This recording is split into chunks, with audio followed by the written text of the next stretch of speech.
the Pentagon, blowing a 100 to 150-foot hole into the side of the building and setting a fire that continues to burn at this hour. Now, all government buildings largely have been evacuated in Washington as a result, as a security precaution. The president, who had been scheduled to make an address in Florida, was hustled out of there, put aboard Air Force One, and flown to a secure site, Shreveport, Louisiana. He made a brief statement there, then got back in the air, and at last report was on the ground at an Air Force base in Nebraska.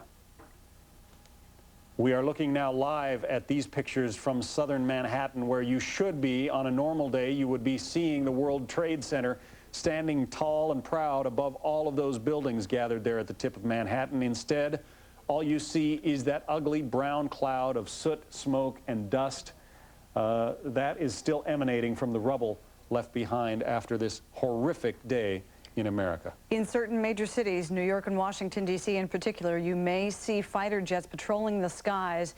They've been scrambled to protect those who were not already hurt in these devastating accidents. Let us make clear what we have going on is the situation at the FAA. There is a national ground stop put in place. This means all flights are completely grounded. The soonest it might be lifted is sometime around noon tomorrow. For the meantime, the FAA is trying to track some 10 to 12 international flights that were some bound for like Honolulu and other places. Those are still being tracked. There were some 40 to 50 domestic flights that were already in the air at the time of these terrorist attacks. They have all been safely grounded. They've all been accounted for. However, we do have 4 flights that have been lost. American Airlines Flight 77, bound from Dulles to Los Angeles, 77 passengers, 6 crew members lost. American Airlines Flight 11, Boston to Los Angeles, 81 passengers and 11 crew lost. United Airlines from Newark to San Francisco, Flight 93, 38 passengers and 7 crew lost. Also, United Airlines Flight 175 from Boston to Los Angeles, 56 passengers and 9 crew lost. We go now to Shepard Smith, who has more information to bring in. Shepard. Linda, I'm outside the Fox News studios here on the corner of 47th and 6th Avenues in Midtown Manhattan. As all of this happened in the morning, there is at least one bit of good news. Good afternoon. Steve Eager in the Fox 4 News studios here in the Dallas-Fort Worth area. Again, there is a local effect here by the horrible attacks that we've seen in New York and the East Coast. DFW Airport shut down. Pickup is okay. It is an excused absence for children. Once again, no extracurricular activities. I went out to one school in Fort Worth today and spoke to some frightened parents and children, and what I heard was in some cases chilling. It's scary. I feel that the world is going to finish, but I hope it's not. Mariela Contreras outside Eastern Hills High School in Fort Worth. But we are not closing the schools. But Paula Morrow came to get one child even as her thoughts. Intelligence issues for us is at the Pentagon. John, what have you got? A whole plate full of things, Peter. First of all, we've been talking throughout the day about possible ship movements, American ship movements. It is true that 2 aircraft carriers, 5 other combatants, and a hospital ship are now all heading north along the Atlantic seaboard toward New York. No decision has yet been made about exactly what to do with those ships when they get there, but of course aircraft carriers have a very large hospital capability, so they could be used for that. I think it is a responsive measure. Defense Secretary Rumsfeld, after the attack on the Pentagon, went immediately to the gash that you see behind me here when the very first destruction was detected and helped pull some people out of the rubble. He is now in what is called the National Military Command Center in the Pentagon, and he intends to stay there indefinitely until all forces around the world have been secured. All forces around the globe at this point are at ThreatCon Delta, which is the highest level of threat condition that American troops can be in.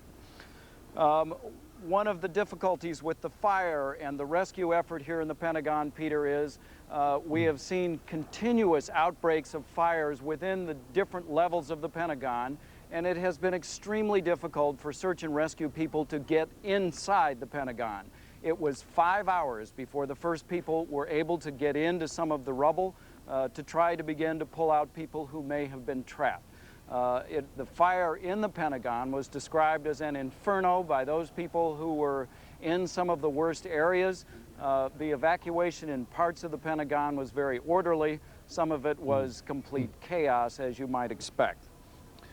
Okay, John, thanks very much. John McCarthy at the Pentagon. We just take a quick look at John there. Jackie, there for a second? I want to put John on camera for a second because earlier today you described, you just turn around and take a look at that gash in the Pentagon there and describe again for us. You think it's what, 200 feet wide, 200 to 300 feet wide? It is at least 200 or 300 feet wide, Peter. Just imagine a very large commercial aircraft ramming into this space. The Pentagon is built like a blockhouse, as you know, during World War II. It is a very substantial building, and this aircraft, traveling at between 150 and 200 miles an hour, penetrated deeply into the rings of the Pentagon, almost to the center. The destruction on the 5 floors that are above ground is considerable. One of the admirals was briefing us earlier that he felt that the section that was hit was one of the areas that was being repaired. We now believe that is not true. It is an area with Navy and Marine Corps personnel, but also the Defense Intelligence Agency. Okay, thanks very much, John McCarthy at the Pentagon. We'll come back to you. On the phone with us at the moment is the former CIA Director, James Woolsey. Mr. Woolsey, there's so much to ask you about at a moment like this in terms of your experience, but as our political director, or actually that's not true, as a former senior White House official said a short while ago to one of us, there's going to be a hellacious amount of finger pointing at the moment. What's gone wrong here? Well, one thing that's gone wrong, Peter, I think, is that for some years now, we have adopted a theory that terrorism first was likely just to be sort of a pickup team, these loose associations of terrorists inspired, say, by the Blind Sheikh in New York. This was the thought in the 2 bombings, one attempted, one real, in New York back in the early 90s. And then the Clinton administration veered off into saying everything looked like it might be Osama bin Laden. It's important that we realize there is a real possibility when you have something this devastating and well coordinated that there could be state action of some sort behind it. Now, I don't know that that's the case, and I won't say that it's the case, but there is at least a plausible case that there was Iraqi government involvement in the World Trade Center bombing back in 1993. This all has to do with the identity, the true identity of Ramzi Yousef, who was the mastermind who's in prison out in Colorado now. At his sentencing, the judge said, we still don't really know who you are. And if there was a chance that there was Iraqi government involvement in that, since Yousef was the mastermind of the World Trade Center and of a bombing plot in the Pacific, which he was working on when he was caught, to have a lot of American airlines in the Pacific blown up. What happened today is a sort of amalgam of the earlier 2 Ramzi Yousef plots. It's at least, I think, interesting that that's the case, and if some of the observers, Laurie Milroy and others, are correct, that there's a reasonable chance that he was, in fact, involved with the Iraqi government, there could also be a chance that the Iraqi government is involved here, even if bin Laden or other terrorist groups are as well. Can I just ask you just a couple of really elementary questions about intelligence? You've just done something on the air which strikes me as what intelligence officers do when they sit down to try to figure out what the heck is going on. Is that in fact, what you're trying to do at the moment? You called it an amalgam of 2 plots. Is that how it works at the moment? Well, this is nothing but circumstantial evidence that I've been talking about, but it's interesting circumstantial information anyway. And yes, that's the sort of thing that I think intelligence officers need to do. Part of the... Very clearly, if he is the perpetrator. The second thing, Dan, is we need to get the international community, our allies, our friends, developing countries, to recognize that terrorism is a worldwide threat, that this... Parts of justice. Now, you mentioned governments and individuals. Because of the incidents that have occurred in our nation today, we're evacuating the... As we can save in this terrible, terrible situation.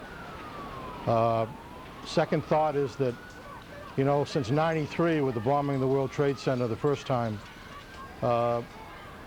people that hate us and hate what we stand for and hate our way of life have demonstrated that over and over again. I don't have to go through all the different events, but we all know what they are.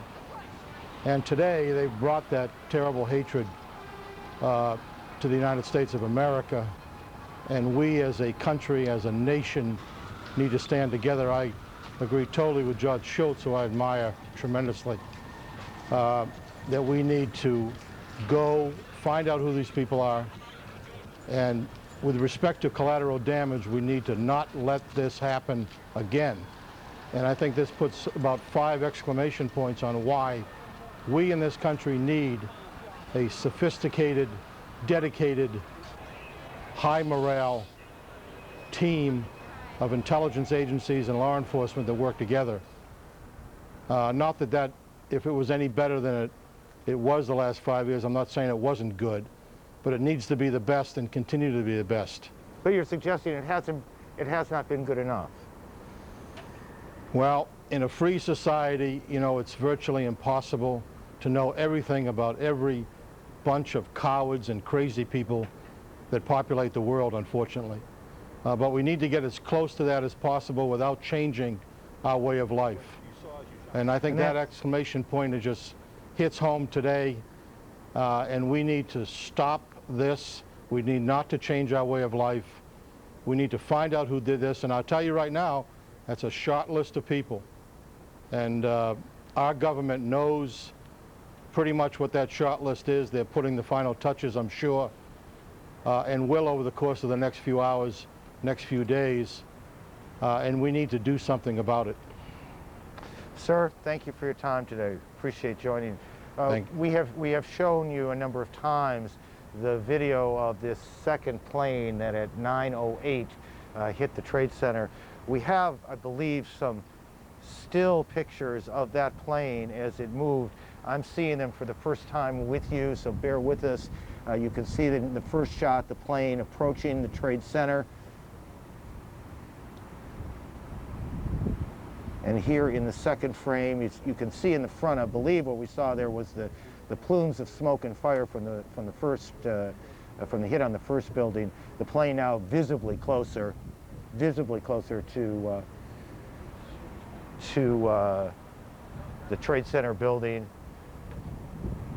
It is just the most extraordinary and painful thing to look at because you know what's happening. Mr. Kallstrom, are you able to see these pictures, by the way? Mr. Kallstrom? Yes, I am. Were you able to see those? I was able to see that, yes. As you watch that, as you've seen that, I hear the anger builds, doesn't it? It does. It certainly does build.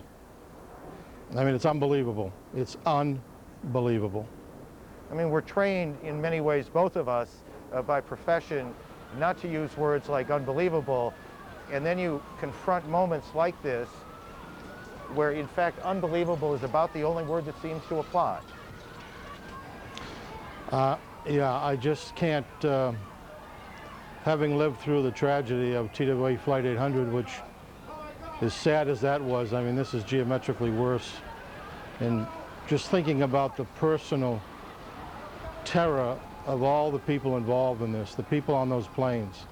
I'm sure there's teenagers and babies and adults and just normal people on those airplanes that suffered tremendous terrorism. Yes, sir, it is hard to imagine what it must have been like on those 4 airplanes, because while the attacks on the buildings themselves happened quite quickly, these people in these airplanes were aware that something horrible was happening for perhaps an hour. The flight from Boston to New York, right around an hour, a little bit less. Clearly they knew this was something horrible had come into their lives. And they knew it for a long time. That's probably true. And think about the fact that people obviously took control of the plane and knew something about flying one of these sophisticated fly-by-wire airplanes. I don't know how much they knew. They knew enough, obviously, to crash it into the building. I can't imagine any American pilot crashing an airplane into one of these buildings. Now, sir, even with a gun to their head, they wouldn't do that. I was thinking exactly the same thing, that it is unimaginable to me, at least, that any pilot, no matter the circumstance, would have followed that order, crashed that plane into this building or that building. I don't know what they would have done, how they'd have dealt with it, but it is unimaginable they would have followed that order.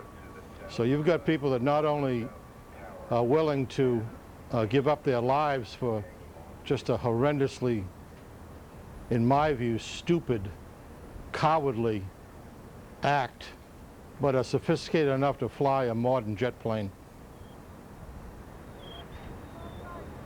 It was described by Secretary of State Schultz, and I don't know if you heard it, as an act of war against the United States. Do you see this as an act of war? I think it's clearly an act of war. I think it's, in many ways, it's a different time, but it's everything that Pearl Harbor was and more. It just puts an exclamation point next to this dangerous world we live in, and the inability to appease people that are this demented with rhetoric. It hasn't worked. It's not going to work. We can see what happened today. All peace-loving people of the world, all people that believe in democracy and freedom,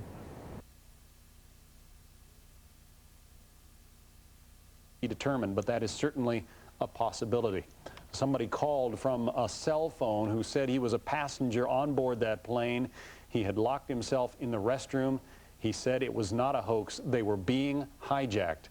But Flight 93 is no more. On any given day, the crash of that one aircraft with 45 people on board would dominate the news. But in a day like this, when the twin towers of the World Trade Center came under attack, also from hijacked airplanes, and when both of those towers came crumbling down, and when another hijacked aircraft slams into the wall of the Pentagon, that plane crash south of Pittsburgh is simply a footnote at this point, and that is an unbelievable comment to everything that's gone on today. More international and national reaction. Word now from NATO that they have evacuated everyone from the Brussels headquarters, but they are planning an emergency meeting there. No start time, but it should be very shortly. Also, in the United States here, FEMA, the Federal Emergency Management Agency, as part of this federal response plan that's been put in place involving some 28 federal agencies, FEMA has sent out 8 urban search and rescue teams. They've activated them. They're going to New York City to search for any victims of the World Trade Center accident, the terrorist attack there. Also, the head of FEMA, Joe Albaugh, who was at a meeting in Blue Sky, Montana, has been turned around. He's been sent back to Washington, and he is on his way as we speak. Once again, also some of the other government precautions. Of course, all the national monuments in Washington, D.C. have been shut down. People have been evacuated. They will not be allowed there, and there's no idea yet when they'll be allowed back at any time. However, at the Pentagon, which for the most part was evacuated when the plane crash occurred there, there is the National Military Command Center. That's in the basement of the Pentagon. Personnel at last reporting were still there because they are heavily involved in coordinating a response. The National Security Agency, the CIA, those staff have been moved to an undisclosed location. This is all part of a national response, also part of the Pentagon being under what they call ThreatCon Delta. That is the highest threat alert possible at the Department of Defense. They are taking precautions. They also have, as we have reported, they have the leaders of Congress in a secure location as they formulate a response. The president, as you know, is at Offutt Air Force Base in Nebraska. The vice president is safe. His wife is safe. Also, First Lady Laura Bush, they are safe, but they are being held in locations that the Secret Service at this hour is not disclosing. 2,400 people were killed in the attack on Pearl Harbor back in 1941. And Senator Chuck Hagel of Nebraska is saying, quote, this is the second Pearl Harbor. Newt Gingrich was on Fox News Channel earlier today saying very much the same thing. There is a tremendous amount of pressure on our nation's military leaders to come up with some kind of a target for a military response. However, as you can understand, until you know who brought about this kind of devastation, it's really too early to be talking about a military response. You're looking at live pictures. This is still what's going on in downtown Manhattan. This is the view from north to south, looking toward the spot, looking actually toward the Statue of Liberty and the spot there on the right of your screen where the Twin Towers of the World Trade Center stood. and that until about 10 o'clock Eastern time this morning. About 5 hours ago, they crumbled. This after they became the targets of some madmen with a grudge against America. Let's go to Rick Leventhal, who was there when all of this unfolded. Rick, it's good to see you still with us. Thanks, John. We did have some frightening moments out here earlier this morning. I was in my office before 9 a.m. when I got the page that a plane had hit the World Trade Center, and I couldn't believe it. I thought there must have been some mistake, and sure enough, turned on the television, saw the video, jumped in a subway to come down here to Lower Manhattan. The train stopped. I had to get out of Canal Street, which isn't too far away, but a lot of people had to get out way before then, and they stopped the train service. And you know, as I was walking down here towards where the World Trade Center is located, the Twin Towers were still standing, and there were people on every single street corner just staring up like they would be tourists. But these are locals, these are residents who are standing there staring at these two towers that were on fire with holes in the sides of the buildings. One of the most recognizable attractions in the world, the World Trade Center is, and it was a smoking hulk of wreckage, and again, people just staring at it. I can't believe that this is happening. So we get closer and closer, and with my press ID, I was able to get a block further west and basically 1 block to the north of the World Trade Center towers. When police said you cannot go any further, they stopped us there, and this is before the two buildings collapsed, and it was chaotic. There was police and rescue personnel all over the place, still trying to figure out what was going on. That's when we were hearing that there was a second plane that had hit the second tower, and everyone was trying to respond to that disaster, and people were swarming towards the buildings to try and rescue the people who were in the buildings. We then moved, our satellite truck parked a couple blocks further south of us here on Church Street, which basically runs right into the front of the World Trade Center buildings. You can't see it now because of all the smoke that's still in the street from where the buildings are burning, but we were there in the street virtually around the corner from the first tower when it collapsed. And we saw hundreds of people running up the street right at us, many of them yelling, screaming, run, the building's collapsing. I'm talking police officers included, running for their lives because this building was coming down. And what followed them was a gigantic cloud of smoke and debris, perhaps 100 feet high, rolling up Church Street, rolling north, as the building fell down and pushed all of its debris up the street. We took refuge inside the satellite truck, which was parked right there. We didn't know what was coming, what to expect. We jumped in the truck, waited for the smoke to clear. We got out, and some of the rescue personnel then began flooding back into this area.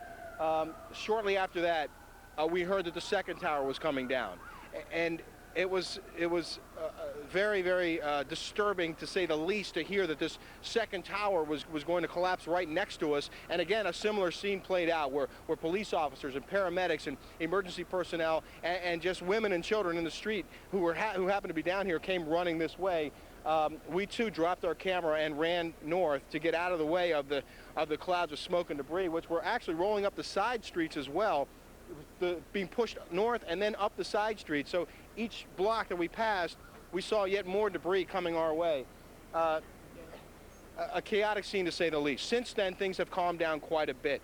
They've cleared the streets of almost all pedestrians, of all vehicle traffic, certainly, except for emergency vehicles, police and fire trucks and that sort of thing. We know that a triage has been set up right around the corner from us here.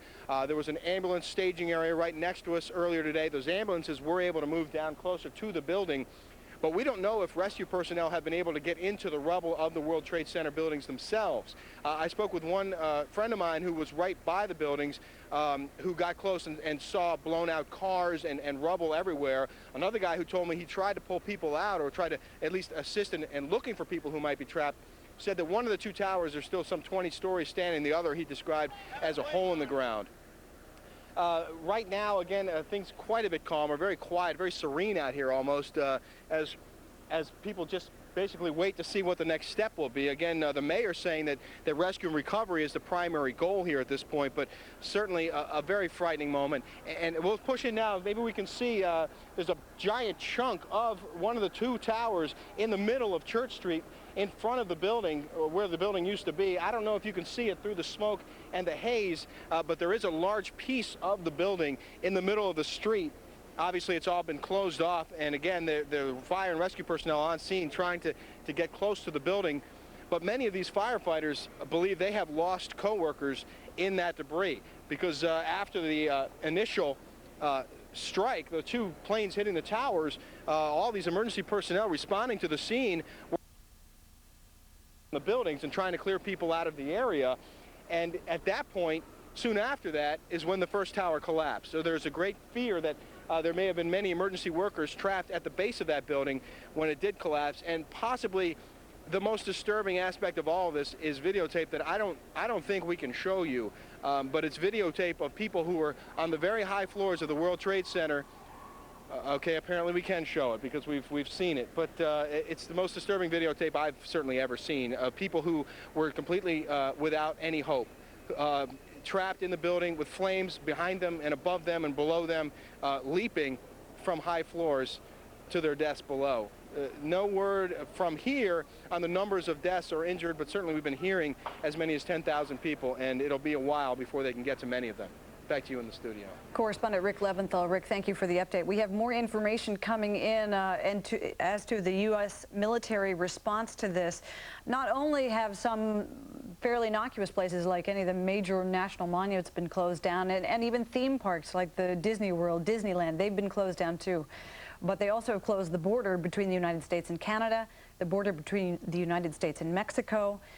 We are now just getting information that it is the USS John F. Kennedy and the USS George Washington that have now been deployed to New York Harbor. We also understand that there will be amphibious ships, guided missile cruisers, and guided missile destroyers that are all also being deployed. Where they will be sent, it's not clear right now. We are expecting a briefing from the Pentagon, actually not from inside the Pentagon, but from Pentagon officials. In a matter of a couple of minutes, that will clarify exactly what they're doing. But now, in addition to the Pentagon being at ThreatCon Delta, we understand that Navy installations all up and down the East Coast have also been put on ThreatCon Delta. That is the highest level of alert for the U.S. military.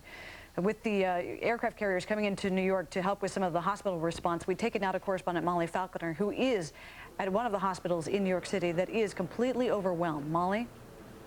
It's a hospital in chaos. It's been ground zero for the injured here all morning. We've been watching stretchers going in and out of the hospital, some horrifying scenes. And right now we are seeing some of the emergency medical supplies. They're just overwhelmed here. So we've been seeing 18-wheeler trucks just being brought in down the streets of Manhattan. As you can see, they're parked over across the street from St. Vincent's Hospital. That's a medical center that's handling over 100 of the dead, injured, and very badly burned here today. Basically, they ran out of supplies. They ran out of blood. They ran out of something called Silvadine, which treats burns. They have been raiding local pharmacies for more of that. They didn't have enough, so apparently now they've had more medical supplies brought in. As you can see, the sirens are going up and down the street right here. They have closed off all of 7th Avenue. That's one of the main thoroughfares in Manhattan. It runs right by the hospital. It also runs all the way down to Wall Street. So they are using this as an emergency corridor to ferry up the wounded and other casualties of this horrifying attack. We've been seeing police officers coming up and down here. The mayor was speeding by here earlier today. Also, New York City yellow cabs have been commandeered to bring in doctors and nurses. We've been seeing them come up and down here, going both ways on the street all this morning. Also, New York City buses are busing in loads of doctors and nurses. They are calling now, hospital personnel are calling for clothing because so many of the victims have had their clothing blown off them that they need extra shirts, pants, shoes, anything you have. They're asking for it here at St. Vincent's. They're also asking for type O positive blood. You can see behind me also the crowds are just waiting here for words of their loved ones. There is a makeshift information booth. I don't know if you can see that sign. It's just hand lettered. Things are happening so fast down here that they're trying to get the information out as fast as they possibly can. They set up a makeshift, almost card table, and a yellow sign just stuck on the wall of the hospital to let people know where the dead and injured are today. We were supposed to have a briefing about this at about 3 o'clock. Apparently hospital staff are just so overwhelmed that they had to push that back until 4 o'clock, and we'll bring you the latest word from that as we know it. That briefing, again, has been pushed back until 4 o'clock. Hospital personnel just overwhelmed. They couldn't get it to us in time at 3 o'clock, but here's what we know. Over 100 injured, wounded, possibly dead are inside St. Vincent's. They have commandeered everything from hospital corridors to the hospital gym to serve as makeshift ERs. The entire trauma staff is on alert. They have a disaster. We need world condemnation here.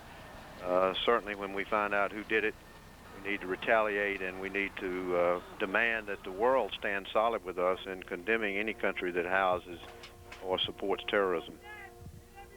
All right, former United States Senator Sam Nunn, Democrat of Georgia, joining us on the telephone, longtime leader of the Senate Armed Services Committee and certainly a leader in U.S. military affairs. Speaking of military leaders, we have now joining us live from Little Rock, Arkansas, former NATO Commander General Wesley Clark. And General Clark, you and I talked a little bit earlier today about what's happened. I know you have sources. Have you learned any more about we've obviously been looking at pictures of the horrific evidence of what happened, but have you learned any more about suspicions, information, about what might have been behind this?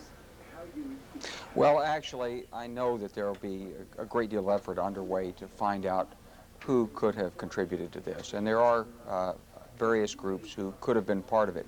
These groups often change their names, they have interlocking memberships, and so it will take time to run this down. But I think it's clear now, with the hindsight of a few hours, that how well coordinated this attack was, that it was launched from multiple airports, that it picked aircraft that had the largest possible fuel loads to increase their explosive capacity, that the people who were involved knew how to take over aircraft and fly them into the targets. And clearly they had some idea of the symbols of American power that they wanted to strike. And so I think we've got to allow some time for our military to work through this. I am reassured in talking to people inside the Pentagon that the command and control system in there is totally intact. All of the men and women who were part of that command and control system are at their stations and have been throughout this, and so it's very smooth and very effective. I'm thinking about all those people who were in that part of the Pentagon that was struck by the aircraft. We know there are a number of men and women who served there who aren't accounted for, and presumably there are casualties and fatalities there, but the command and control functions are totally intact. But General Clark, what do you say to Americans, and this is the same version of the question I just put to Senator Nunn, who would say, we thought we lived in the safest country on earth, and now we find out that places that we thought were invulnerable, the Pentagon of all places, one of the most secure locations in Washington, much less in the country, the Twin Towers of the Trade Center, a building that had already come under terrorist attack and had been under increased security, to know that these kinds of places, and we've been told, at least I'm informed that Senator Orrin Hatch has said to some of my colleagues at CNN there was an indication that Camp David may have been a target of the jetliner that crashed in Pennsylvania. This is the sort of thing that makes people want to reevaluate everything. Well, I've heard the same rumor about Camp David, but we know that for all... Now, first reports had at least 600 people undergoing treatment at hospitals. Early reports said 150 of those were in critical condition. At least another 1,500 so-called walking wounded were taken to Liberty State Park in New Jersey for treatment. The mayor of New York, Rudolph Giuliani, says it may take 2 days before a final figure of the dead and injured becomes known. No one would be surprised if it didn't take longer than 2 days. Yes, there was a New York mayoral primary vote scheduled today in New York that was canceled. I don't have to repeat, but will, that the financial markets closed immediately. They'll have a conference call tonight to determine whether the financial markets will open tomorrow. Hospital officials have been preparing for the worst all day, and they've gotten the worst. The Bellevue Hospital medical director, Eric Mannheimer, called this, and I quote him, a catastrophe of unparalleled proportions. Now, speculation, and please mark the word, italicize the word speculation about the attack, rather quickly focused on terrorist fugitive Osama bin Laden, who was last reported in Afghanistan. Afghanistan's Taliban government, the radical fundamentalist Islamic government of Afghanistan, moved quickly in a public relations effort, understandable from their point of view, to say two things. One, that they deplored this. Two, that they had nothing to do with it. And three, this would surprise some people, the Taliban spokesman saying, that Osama bin Laden had nothing to do with this. Exclamation point, pause. That's what they said. And again, we want to come back to nothing but speculation so far. And we pointed out before, and we will point out again, that there are high-level intelligence people in this country and around the world who believe the United States have made a mistake by always attributing almost every terrorist act to Osama bin Laden. There's a school of thought that says we've built him up much larger than he is. I'm not subscribing or not subscribing to that point of view, simply pointing out that there is a point of view, a belief that among some, that we've made too much of Osama bin Laden. But it's way too early to make any conclusions about that. It's just simply to note that speculation centers around Osama bin Laden as it has in almost every other case of terrorism over the last 6 to 8 years. Although it's true that a lot of people in the the president can see him, they can see Secretary Rumsfeld, Secretary Denny Kelly, thank the Capitol. Check in with you. I hear sirens virtually right underneath you. What's going on right underneath you? Well, right underneath, I'm at Canal Street and the Avenue of Americas, which is about 20 blocks away from the World Trade Center there. Every once in a while, right outside my window right now, there are about 4 police vans and a police car. But the police seem to just be stationing there, almost resting right now. The area right around us is quite quiet. About an hour ago, 2 hours ago, there were hordes of people walking uptown. That's pretty much stopped. Now, Peter, I got to tell you, it's very strange. You look down on the sidewalk, and you just have people strolling in their summer clothes up in this neighborhood right here. But again, from what we've heard of that situation down by the World Trade Center, it's horrific. It's kind of eerily silent. The firemen are relieving each other every 15 minutes or so. They come out, they get showered down with fire hoses to get all the soot off, and then they go right back in and get to work. And just remind me one more time, George, the layman's notion of a bunker is one thing out in Nebraska, and I assume the White House has another notion of bunker. What does it mean down the rabbit hole into the bunker? Well, in the bunker would just be certainly underground, a secure situation room, but the important point, Peter, is that wherever that bunker is, and it's reinforced by guards and concrete and all that, the president is in full communication with his entire national security team, and he can direct them at a moment's notice. And I think the big question that they're going to have to address now as they gather the facts, as they try and figure out who's responsible for this, even though they want to get the president back to Washington as soon as possible, and I'm sure they'll do that, they won't want him to go before the country again until he has more to say, and probably until he can say what actions he's going to take in response to this. Okay, thanks, George Stephanopoulos, who, as he pointed out, was somewhat isolated from the violence there, because as close as they'll let you broadcast at this point, but you can still see the smoke coming up. It's felt all over the country. A number of newspapers around the country are now putting out special editions of the day. I remember when the Challenger exploded, we were on television for many, many, many hours, and which does, to some extent, isolate you from what is happening. You become a conveyor belt for information. Going back to the hotel and realizing that the New York Times and the Washington Post had then put out 30-some-odd page editions in terms of the Challenger disaster, John, and it just reminds you that you can be isolated from something that is so overwhelming. And George Stephanopoulos acknowledges he is not as close to the violence and tragedy. Like ABC's Bill Blakemore is somewhat closer. Bill, can you hear me? Bill Blakemore? Okay, we'll come back to Bill Blakemore. But Bill Blakemore has, we want to be as close as we can and not get in anybody's way. And I was pointing out that newspapers across the country publishing these special editions. There's not been a special edition of this magnitude probably since the Challenger disaster. Before that, Neil Armstrong walking on the moon, or in some cases, newspapers are putting out the first major special edition they've done since John F. Kennedy was assassinated. Many of the papers will clearly use terror in their banner headlines. Certainly the Milwaukee Journal-Sentinel was one that did that with a subheading saying, "Attacks Rip Trade Center, Pentagon, America's Soul." And I think a great many people in the country feel that is precisely what has happened today, that the trade towers, as we've said many times, these absolute symbols of the United States in so many ways, right there on the edge of Manhattan, first city in the New World, the great advertisement to the rest of the world of commerce and success and upward mobility and all that stuff. And those two trade towers are simply no longer there.